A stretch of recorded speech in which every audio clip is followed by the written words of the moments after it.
kapag may second chance ka na, magpakabait ka na. Ewan ko ha, napakaswerte ng mga tao nakakakuha ng second chance. Yun bang kinalimutan na ang mga nangyari? Kinalimutan na lang ang mga sakit. Kinalimutan ang mga istorbo at sakit na dulot ng ginawa mong mali. Nagdesisyon na ilagay na lang yon sa past at wag nang pag-usapan pa. Dahil daw ang importante daw ay yung nagsorry at nagsisi at nangakong hindi na uulitin ang mga ginawa niya. At tago sa kaluluwa daw na alam niya na nakasakit siya.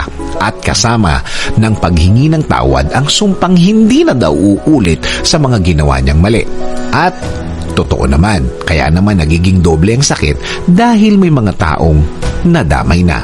Mga taong mahal nila na wala namang kinalaman sa mga nangyari at nangyayari. Masakit sa kanya yon. Masakit na masakit. Pero ginusto na niyang kalimutan para sa second chance na yan. Sana wag nating isipin na ang second chance na yan ay absolute. Hindi yan buo. Hindi yan buong buo. Kung may 100%, baka nasa 70% lang yan. Meron ka pa ring 30% na patutunayan na hinding-hindi mo na uulitin ang ginawa mong pananakit noon. Huwag sayangin, i-treasure, pangalagaan, ingatan ang second chance na yan.